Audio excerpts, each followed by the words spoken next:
Hello' বন্ধু, current আছামলৈ স্বাগতম।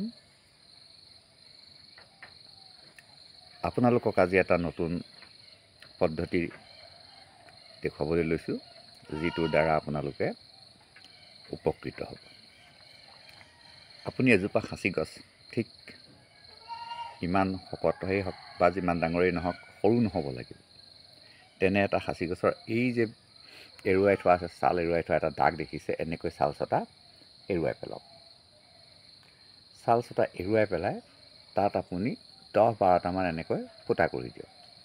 ছাল চটা এৰুৱাই লৈ 10-12টামান আপুনি ফুটা কৰি দিয়ক এটা হিচাপত। আৰু এবছৰৰ ভিতৰত আপুনি দেখিবলৈ পাব আপোনাৰ এই ছাল চটা পুনৰ আগৰ দৰে হৈ পৰিব।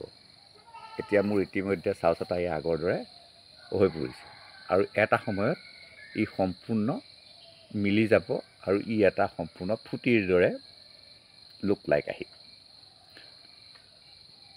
আৰু যদি ইয়াত 10টা থাকে, আপোনাৰ সেই 10টাই লুক লাইকটো আহি যাব একদম ফুটিৰ দৰে, আৰু তাতেই মাল হ'ব। একদম নিশ্চিন্ত থাকক, তাতেই মাল হ'ব। আৰু যদি আপুনি ইমান ডাঙৰ নকৰোঁ বুলি ভাবে, তেতিয়াহ'লে আপুনি এনেকৈও কৰিব পাৰে। সৰু কমকৈ আপুনি এৰুৱাওক আৰু তাতে ফুটাটো কৰক। এনেকৈ আপুনি এই গোটেই গছডালত যিমান পাৰে, এইটো চাওক, এই ধৰণে আপুনি গছডালত বনাই পেলাওক। আৰু দেখিবলৈ পাব যে আপোনাৰ গছডালত লাখ লাখ টকা যাচি থাকিব। আপুনি ক'বই নালাগে, আপোনাৰ লাখৰ ঘৰতহে কথা পাতিব। হেল্ল' বন্ধু, এতিয়া আহোঁ যে এই মালখিনি, আপোনাৰ যিখিনি মাল ধৰিব, এই মালখিনিক গছডাল জীৱিত ৰাখিয়ে ইয়াক আপুনি কেনেকৈ মালখিনি উলিয়াই আনিব, সেই কথাটোৰ ওপৰতহে বেছি গুৰুত্ব দিব লাগে। আমাৰ কি হৈছে, এজোপা গছ 100 বছৰ ধৰক জীয়াই থাকে, এজোপা সাঁচি গছ 100 বছৰ জীয়াই থাকে। কিন্তু আমি কি কৰিছোঁ, কেইটামান পইচাৰ আশাত আপুনি সাঁচি গছজোপা কম দৰতেই বিকি দিছোঁ।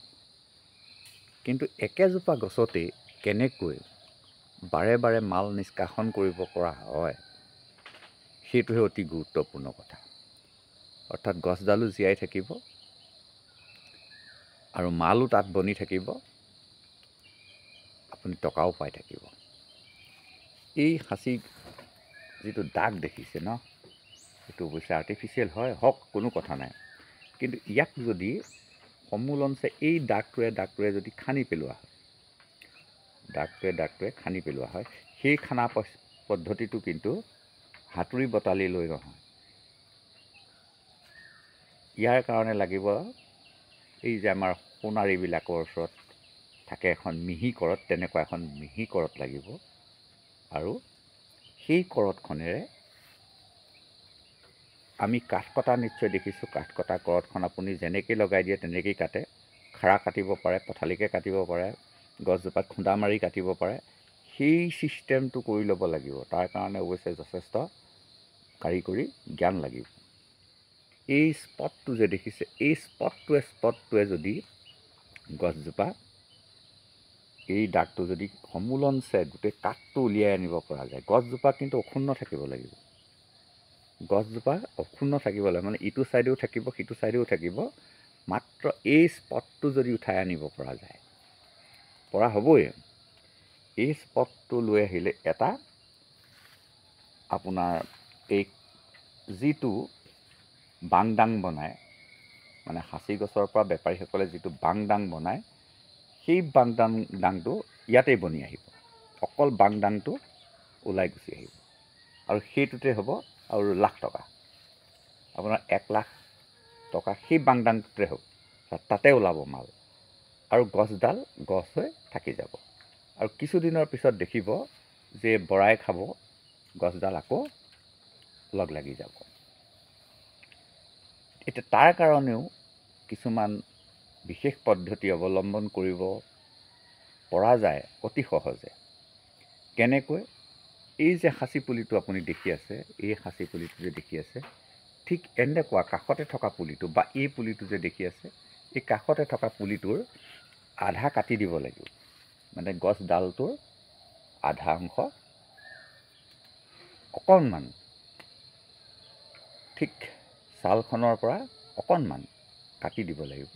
আৰু এই পুলিটোৰো অকণমান কাটি দি ক্ৰছ কৰিব লাগিব। সেই গছডাল আৰু এই গছডাল ক্ৰছ কৰি গছডাল বেকা কৰি ওপৰলৈ পঠিয়াই দিব লাগিব। ঠিক যাবই। তেতিয়া আপুনি দেখিব যে এই গছডালক, যিডাল গছ আপুনি মালখিনি নিষ্কাশন কৰিছে, সেই গছডালৰ সংযোগ ঘটি কিছুদিনৰ পিছত দুইজোপা গছ এজোপা হৈ যাব। দুইজোপা গছ এজোপা হৈ যাব।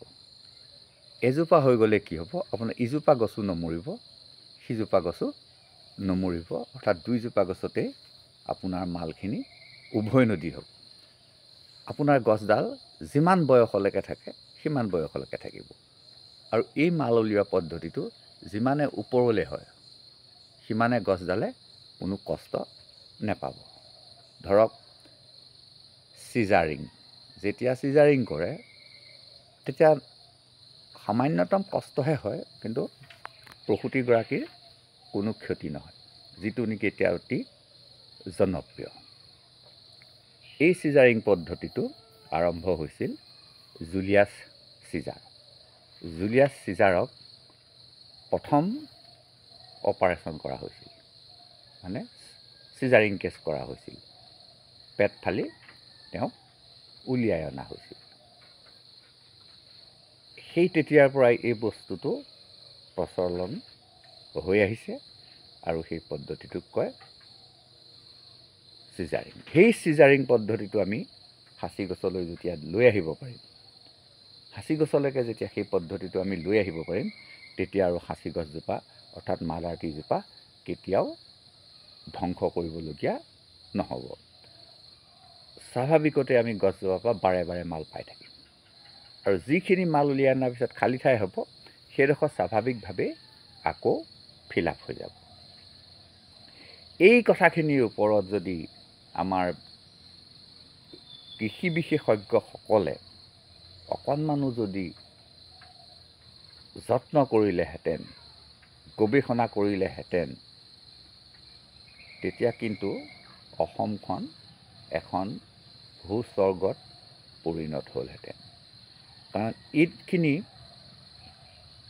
আমি প্ৰকৃতিৰ পৰাই বুজি পাব পাৰোঁ। যেনে আপোনাৰ এই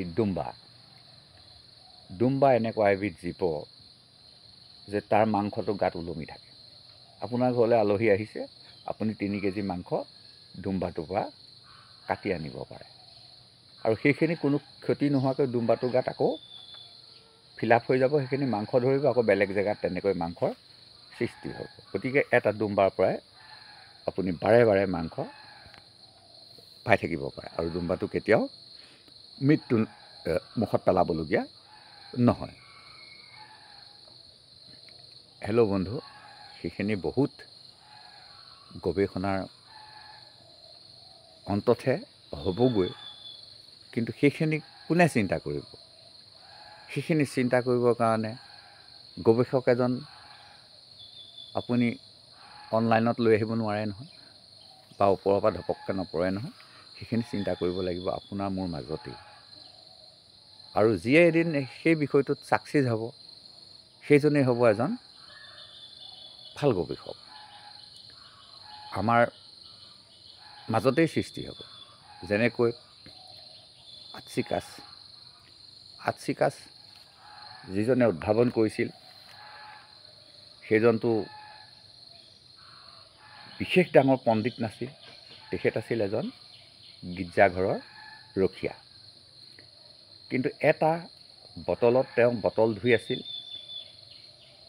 আৰু বটলটো ধুই থাকোঁতে তেওঁ পানী ভৰাই লৈছিল।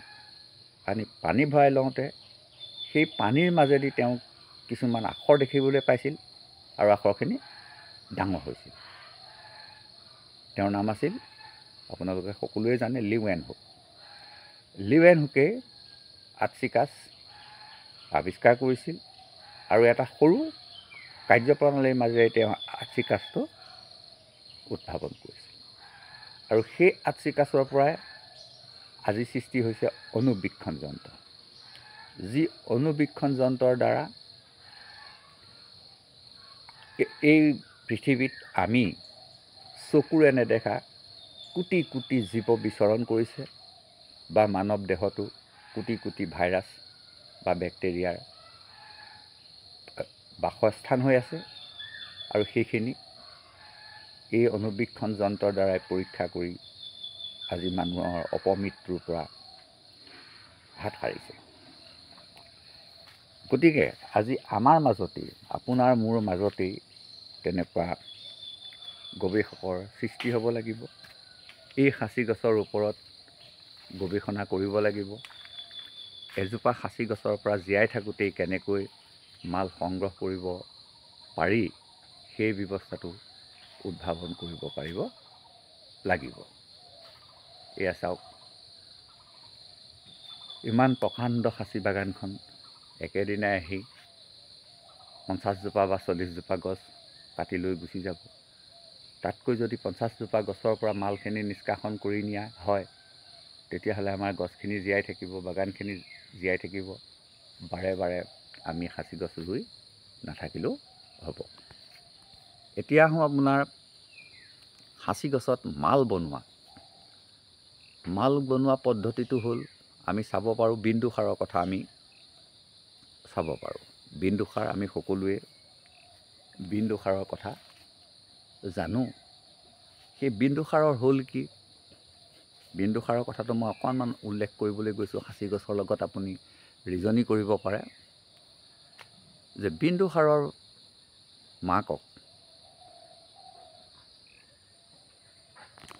মাকক মৃত্যুৰ মুখত পৰিছিল। মাক কেনেকৈ পৰিছিল? বিন্দুসাৰৰ দেউতাকক তেওঁৰ মহামন্ত্ৰীয়ে এটা বুদ্ধি কৰিছিল যে প্ৰত্যেক দিনেই ভাতৰ লগত অকণমান বিষ খুৱাইছিল।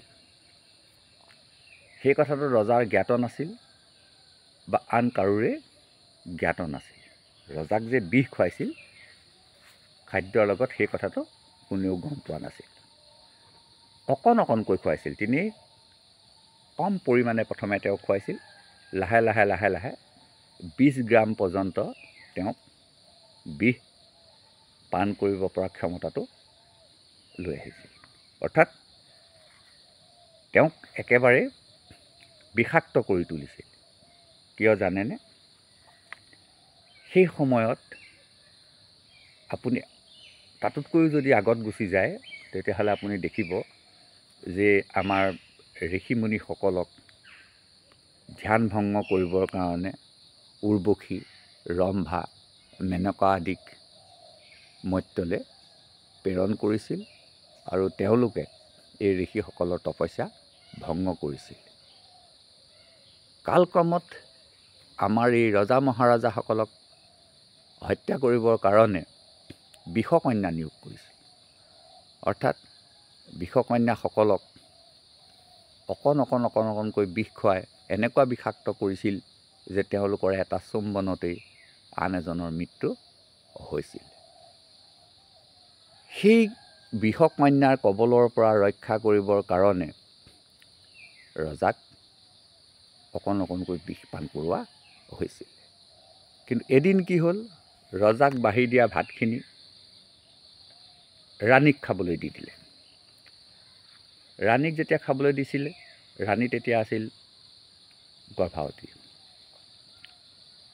9 মাহ তেওঁৰ হৈছিল। কিন্তু ৰাণীয়ে খাই দিয়াৰ লগে লগে অচেতন হৈ গ'ল। অচেতন হৈ যোৱাৰ লগে লগে মন্ত্ৰীয়ে কথাটো গম পালে, আৰু লগে লগে ৰাণীক পেট ফালি বিন্দুসাৰক জন্ম কৰোৱা হৈছিল। কিন্তু তেওঁ সেই সময়ত বিন্দুসাৰ নীলা হৈ গৈছিল। অৰ্থাৎ গৰ্ভৱতী সন্তানটো নীলা হৈ গৈছিল, মানে বিন্দু 1 বিন্দুমান বিষ তেওঁৰ দেহলৈ প্ৰবাহিত হৈছিল। কিন্তু তেওঁ মৃত্যু নহ'ল, তেওঁক জীয়াই তুলিব পৰা হ'ল। সেইকাৰণে তেওঁৰ নাম হ'ল বিন্দুসাৰ। এই প্ৰসংগটো এই কাৰণেই আহিছে যে এজোপা সাঁচি গছত, এই সাঁচি পুলিটোত যদি আমি বিন্দু মাত্ৰও বেক্টেৰিয়াটো ভৰাই দিব পাৰোঁ, সাঁচি গছত যিটো বেক্টেৰিয়া থাকে তাক যদি আমি বিন্দু মাত্ৰও ভৰাই দিব পাৰোঁ, তেতিয়াহ'লে সি কি কৰিব, গোটেই গছজোপা মালামাল কৰি দিব। হেল্ল' বন্ধু, এতিয়া বেক্টেৰিয়াখিনি যদি সাঁচি গছজোপাতে থাকেই, সাঁচি গছজোপাত যেতিয়া মাল ধৰিলে বেক্টেৰিয়া আক্ৰমণতে হয়েই, তেতিয়াহ'লে প্ৰয়োজন আমাৰ গৱেষণাৰহে। সেই গছজোপাৰ পৰাই আমি বেক্টেৰিয়া আহৰণ কৰি আমি বিভিন্ন গছলৈ বিয়পাই দিব যদি পাৰিমেই, তেতিয়াহ'লে আমি পৃথিৱীত আৰু মানে বিশেষকৈ আমাৰ উত্তৰ পূৰ্বাঞ্চলত আমি ধন কৰি ঘূৰি ফুৰিব নালাগে। যেনেকৈ আজি কিছুমান দেশত টিউবৱেল মাৰিলে তেল ওলায়, মন কৰকচোন, তেল মানে খাৰুৱা তেল ওলায়, টিউবৱেল মাৰিলে খাৰুৱা তেল ওলায়। আমাৰ ইয়াত ওলায় পানী, কিন্তু কিছুমান দেশত ওলায় খাৰুৱা তেল। গতিকে তেওঁলোকে খাৰুৱা তেলৰ পৰাই কোটি কোটি টকা আহৰণ কৰি থাকিব পাৰে, আৰু সেই তেলখিনিকে আজি আমাৰ ভাৰতলৈ লৈ আহিছে অতি পানী দৰত। বা আমাৰ অসমতো যিখিনি তেল উৎপাদন হয়, আজিৰ পৰা অলপ দিনৰ আগৰ কথা, যে অসমত তেতিয়া কেৰাচিন তেলৰ প্ৰৱৰ্তন আছিল, আমাৰ এতিয়া বৰ্তমান সম্পূৰ্ণ বন্ধ হৈ গৈছে। সেই কেৰাচিন তেলখিনি অন্য এখন দেশলৈ, দাঁতিকাষৰীয়া এখন দেশলৈকে লৈ যোৱা হৈছিল, আৰু তাত মূল্য আছিল 50 টকা। পেট্ৰলৰ কথা কৈছোঁ, তাত পেট্ৰলৰ মূল্যটো আছিল 50 টকা, আমাৰ ইয়াত আছিল 80 টকা। বৰ বেছি দিনৰ কথা মই কোৱা নাই, আমাৰ ইয়াত 80 টকা, কিন্তু আমাৰ কাষৰীয়া দেশখনক যোগান ধৰিছিল, ৰপ্তানি কৰিছিল, তেওঁলোকে কিনিবলৈ পাইছিল 50 টকাকৈ। কথা হ'ল এনেকৈ আমাৰ তেলৰ বজাৰখন চলি থাকে। যে কি নহওক, আমি তেলৰ কথালৈ নাযাওঁ, আমি আহিছোঁ সাঁচি গছৰ কথালৈ। এতিয়া এই সাঁচি গছৰ পৰা যদি আমি সাঁচি গছৰ ওপৰত গৱেষণা নকৰোঁ, তেতিয়াহ'লে আমাৰ যুগে যুগে এই ব্যৱস্থাটোৱেই থাকিব, মানে গছ এজোপা কাটি পেলাব লাগিব, বা গছজোপাত মাল নাই বুলি কম দামত বিক্ৰী কৰিব লাগিব। আমি এতিয়া লাগি আছোঁ যে এজোপা সাঁচি গছ কেনেকৈ মৃত্যুৰ মুখলৈ ঠেলি নিদিয়াকৈ তাৰ পৰা আগৰটো নিষ্কাশন কৰিব পৰা হয়, 1 নম্বৰ। 2 নম্বৰ, আমাৰ উপায় লাগিব কেনেকৈ মাল নাইকিয়া সাঁচি গছ এজোপা মাল উভৈনদী কৰিব পৰা যাব। ইয়াৰ 2টা পদ্ধতি আছে। এটা ক্ষুদ্ৰ উদ্যোগ আৰু বৃহৎ উদ্যোগৰ লগত আপুনি তুলনা কৰিব পাৰে। যেনে এগৰাকী বোৱনীয়ে তাঁতশালত গামোচা বৈছে, 3 দিনত এখন ওলাইছে, কিন্তু যদি কোনোবাই মাইনাশালত বৈছে, তেতিয়াহ'লে এদিনত 40খন ওলাইছে বা 35খন ওলাইছে, বা তাতোতকৈ যদি বৃহৎ উদ্যোগলৈ যায়, যিমান লাগে সিমান ওলাইছে গামোচা। ঠিক তেনেকৈ আমি এই সাঁচি গছতো কিমান আগৰ লাগে সিমান আগৰ আমি বনাব পাৰিব লাগিব। যিমান আগৰ প্ৰয়োজন হয়, মোক যিমান টকাৰ প্ৰয়োজন হয়, মই টকা খেদি নুফুৰি মই সাঁচি গছ গিজোপাতে সেই টকাটো আহৰণ কৰিব পাৰোঁ। আৰু 100জোপা সাঁচি গছ ৰুই থাকিবও কোনো প্ৰয়োজন নাই। এই যে পুলিটো দেখি আছে, এই আঁতৰত মই আপোনালোকক দেখুৱাবলৈ যত্ন কৰিছোঁ, সেই পুলিটো দেখি আছে, সেই পুলিটোৰ মান যদি এজোপা আপুনি সাঁচি গছ কৰি ল'ব পাৰে, আপুনি কোটি কোটি টকা প্ৰত্যেক বছৰে আপুনি প্ৰত্যেক বছৰে নহ'লেও এবছৰত আপুনি একেলগে কোটি টকাৰ মাল উলিয়াব পাৰিব। বহুত পদ্ধতি আছে। আপুনি গোলকৈ উলিয়াব পাৰিব, আপুনি ছটাকৈ উলিয়াব পাৰিব, আৰু তাৰ কাৰণে আপোনাক লাগিব কিন্তু বিশেষজ্ঞ, যিজনে অনুমান কৰিব পাৰিব লাগিব যে এই অংশটোৰ পৰা এই অংশটোলৈকে মাল আছে। আৰু সেইটো জনাটো বিশেষ টান নহ'ব। যেনেকৈ মানুহৰ যদি হাত বা ভৰি ভাগে, চাওক এক্সৰে কৰি কেনেকৈ আজি কোনডোখৰ হাড় ভাগিছে তাক জানিব পাৰিছে, বা আল্ট্ৰাচাউণ্ড কৰি কোন অংশত টিউমাৰটো আছে সেইটো বাহিৰৰ পৰাই জানিব পাৰিছে, আৰু অপাৰেশ্যনৰ সময়ত সেই জেগাতেই বস্তুটো ওলাই গৈছে। বা আপোনাৰ এই যে ভিতৰলৈ কেমেৰা ভৰাই দি গোটেই অন্তৰটো মানুহৰ চাই পেলাব পৰা হৈছে, এণ্ডোগ্ৰাফি। ঠিক তেনেকৈ এজোপা গছতো তেনেকৈ এণ্ডোগ্ৰাফি কৰা যন্ত্ৰ উদ্ভাৱন কৰি ক'ত আছে সেই কথাটো উদ্ঘাটন কৰি আমি সাঁচি গছৰ আগৰখিনি সংগ্ৰহ কৰিব পাৰোঁ। এখন বাৰীত 1000 সাঁচি গছ ৰুবলৈ গ'লে কিমান মাটিৰ প্ৰয়োজন হ'ব, সিমান মাটিটো আমি সদায় নেপাম। আজি এজন মানুহৰ হয়তো বাৰীখনত 2 বিঘা আছে, কিন্তু পিছৰ জেনেৰেশ্যনত 3টা ল'ৰা হ'লে বা 4টা ল'ৰা হ'লে আপোনাৰ 2.5 কঠাকৈ মাটি পৰিব। 2.5 কঠা যেতিয়া মাটি পৰিব, তেতিয়াহ'লে সেই মানুহজনেতো 2.5 কঠা মাটিতে এবিঘা সাঁচি গছ কৰিব নোৱাৰিব। বা মানুহজনৰ এতিয়া এবিঘা মাটি আছে, সেই এবিঘা মাটি যদি কাইলৈ দুভাগ হৈ যায়, তেতিয়াহ'লে সাঁচি গছ কাটি তাত ঘৰ বনাব লাগিব। যদি অকল সাঁচি গছেই কৰে, মানুহজনে ঘৰ বনাব ক'ত? গতিকে এই বাগানখনটো সদায় থকাটো সম্ভৱ নহয়। আজি যিখন বাগান আমি দেখি আছোঁ, সাঁচি বাগান, এই সাঁচি বাগানখন কিন্তু অতি সোনকালে শেষ হৈ যাব। কাৰণ বৰ বেছি থাকিব 2 পুৰুষ। 2 পুৰুষত দেখিব ইয়াত এটা অট্টালিকা হ'ল। কিন্তু এনেকুৱা এজোপা সাঁচি গছ ৰুবৰ কাৰণে আপোনাৰ পিৰালিয়েই যথেষ্ট। আপুনি পিৰালিতে এনেকুৱা এজোপা প্ৰকাণ্ড সাঁচি গছ কৰি আপুনি তাৰ পৰা মাল উলিয়াই থাকক। যেনেকৈ ধূনা নিষ্কাশন, এইজোপা যদি ধূনা গছ হ'লহেঁতেন, ইয়াৰ পৰা 10,000 15,000 টকাৰ ধূনা প্ৰত্যেক বছৰে মানুহজনে উলিয়াব পাৰিলেহেঁতেন। কাৰণ তাৰ শিপা এডাল কাটি দিলেও 2 কেজি ধূনা আপোনাৰ পাই যাব। গতিকে তেনেকুৱা 40-50 ডাল শিপা আছে। 40-50 ডাল শিপাত যদি খান্দি আঘাত সানিব পাৰে, তেতিয়া সেই গছজোপাই 40-50 কেজি ধূনা দিব। হেল্ল' বন্ধু, আকৌ কৈছোঁ, ধূনা কথাটো মনলৈ আহিলত আকৌ কৈছোঁ যে সাঁচি গছৰ মালটোৱে কি কৰা হয়? এই সাঁচি গছৰ মালটোৱে প্ৰকৃততে ধূনাহে কৰা হয়।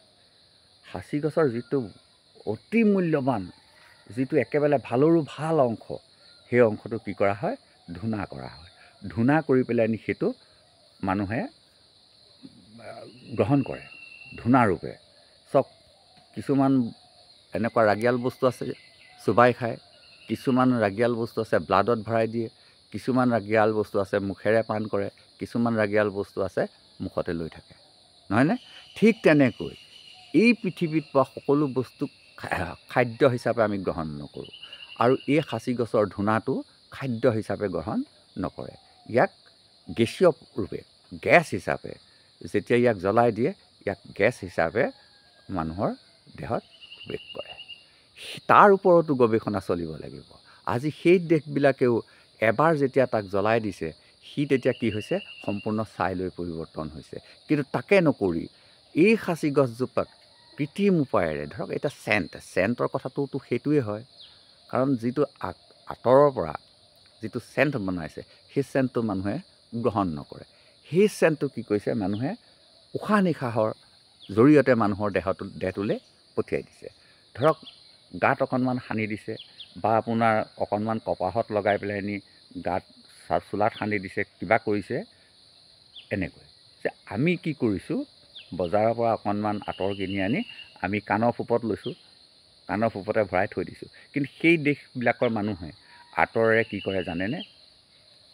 গা ধুৱে। আচৰিত লাগিব যে আঁতৰেৰে চেটবিলাকে, যিবিলাক চেট, তেওঁলোকৰ কিছুমান সময়ত ধৰক তেওঁলোকৰ বিবাহ, যিদিনাখন তেওঁলোকৰ বিবাহ হ'ব সেইদিনাখন তেওঁলোকে কি কৰিছে, আঁতৰেৰে গা ধুইছে। আকৌ জানেনে, কিছুমান দেশত পানীয়েই নাই, পানীৰ অত্যন্ত অভাৱ। তেওঁলোকে কি কৰিছে, এই আঁতৰৰ সহায়ত তেওঁলোকে নিজৰ দেহাটো পৰিষ্কাৰ কৰিছে। প্ৰত্যেক দিনেই তেওঁলোকে গা ধুই থাকিব পৰা নাই, মাহেকত এদিন পৰিষ্কাৰ পৰিচ্ছন্ন হৈছে, সেইদিনা তেওঁলোকে আঁতৰ ব্যৱহাৰ কৰিছে। আঁতৰৰ দ্বাৰাই তেওঁ সমগ্ৰ দেহটো পৰিষ্কাৰ কৰিছে আৰু তেওঁ এমাহলৈ গা ধোৱাৰ কোনো প্ৰশ্নই নাহে। হেল্ল' বন্ধু, এইখিনিয়ে কথা আজি আমি অৱগত কৰিছোঁ, আপোনালোকৰ মাজত ঠেলি দিছোঁ। কাৰণ এই বস্তুখিনিৰ ওপৰত আপোনালোকেও চিন্তা কৰিব লাগিব, আপোনালোকেও ভাবিব লাগিব। গোটেই কথাখিনি কিন্তু আমাৰ মাজতেই আমি সৃষ্টি কৰি ল'ব পাৰিব লাগিব। আমি আমাৰ এই যিখিনি নৱপ্ৰজন্মৰ মাজত এই চিন্তাধাৰাটো কৰিব পৰা বাতাবৰণৰ সৃষ্টি কৰিব লাগিব। তেতিয়াহ'লে আমি এদিন অতি সুন্দৰভাৱেই অতি কম জেগাতেই আমি এটা খুব সেই ইৰাক বা ইৰাণত থকা ছেটসকলৰ দৰেই জীৱন যাপন কৰিব পাৰিম। লগে লগে হ'ম আমি দীৰ্ঘায়ু। এই দীৰ্ঘায়ু, আমি যিটো দীৰ্ঘায়ু কৈ থাকোঁ যে আমাৰ বয়সবিলাক কেনেকৈ দীৰ্ঘায়ু কৰিব পাৰোঁ, মানে 120 বছৰ 125 বছৰ আমি জীয়াই থাকিব পাৰোঁ, সেই ব্যৱস্থাটো দিব সাঁচিগছে। তাকো ৰুগ্ন অৱস্থাত নহয়, সুস্থ অৱস্থাত। আমি সকলো ফালৰ পৰা সুস্থ অৱস্থাত যাতে জীয়াই থাকিব পাৰোঁ, তাৰ কাৰণে প্ৰভু ভগৱন্তই আমাৰ মাজলৈ এই বৃক্ষবিধ পঠিয়াইছে, সৃষ্টি কৰিছে। এই বৃক্ষবিধৰ সৃষ্টি কৰিছে, কিন্তু আমি তাক ব্যৱহাৰ কৰিব জনা নাই। কিন্তু অতি প্ৰাচীন কালৰ পৰাই এই পদ্ধতিটো, এই ব্যৱস্থাবোৰ অতি প্ৰাচীন কালত কিন্তু নথকাকৈ থকা নাছিল। যেনে কংসই এই সাঁচি গছৰ আঁতৰ ব্যৱহাৰ কৰিছিল, গম পাইছেনে? এই সাঁচি গছৰ আঁতৰ কংসৰ গাত সদায় এই যে কুজি বায়ে, সেই কুজি বায়ে ব্যৱহাৰ কৰিছিলে। কিন্তু সেই সময়ত কিন্তু সাঁচি গছৰ আঁতৰ চবেই উলিয়াব পৰা নাছিল, চবে ইয়াক সৃষ্টি কৰিব পৰা নাছিল। এই কুজি বায়ে বিশেষ পদ্ধতিত এই সাঁচি গছৰ পৰা আঁতৰ উলিয়াই আনিছিল, উলিয়াই আনি কংসৰ গাত সদায় ঘঁহিছিল। এইকেইটা এটা অতি সাংঘাতিক ৰহস্য আপোনালোকে গুণ পাব যে যিমানবিলাক যুদ্ধ কৰিছিল, কৃষ্ণই যিমানবিলাকৰ লগত যুদ্ধ হৈছিল, কিন্তু কংসৰ লগত যুদ্ধ হৈছিল নে? নাই হোৱা। কংস থিয়হে হ'ব পাৰিছিল, তেওঁ বহি থকা আসনখনৰ পৰা থিয়হে হ'ব পাৰিছিল, বা তেওঁ আকৌ বহি পৰিছিল, আৰু কৃষ্ণই চুলিকোচাতে ধৰি কংসক আসনখনৰ পৰা চোঁচৰাই লৈ আহিছিল। কিয়? তাৰ আগত কৃষ্ণই কি কৰিছিল? কুজিক হস্তান্তৰ কৰিছিল।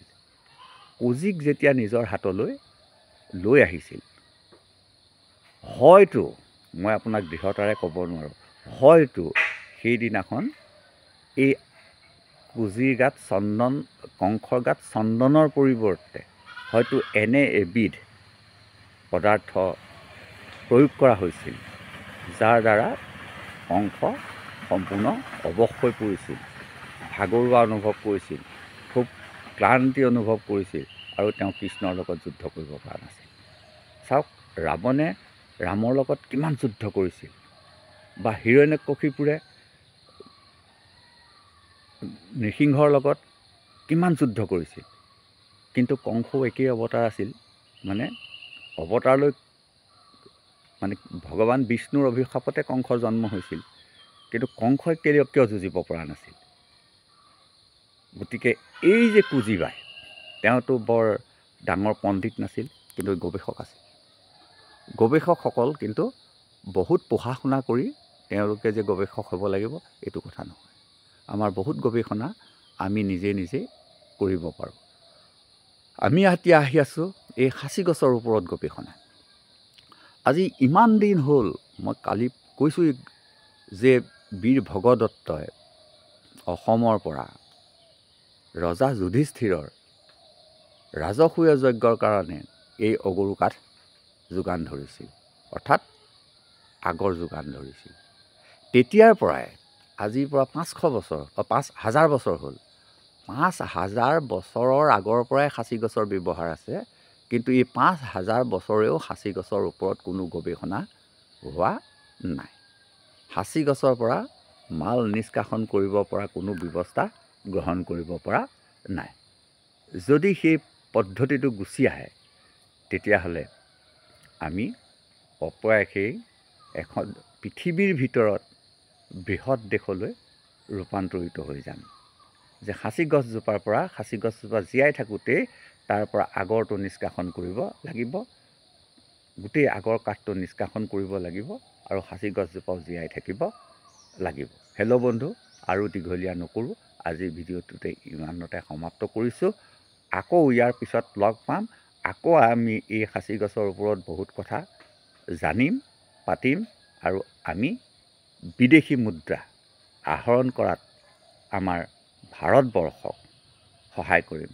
আজিলৈ আহোঁ, ধন্যবাদ।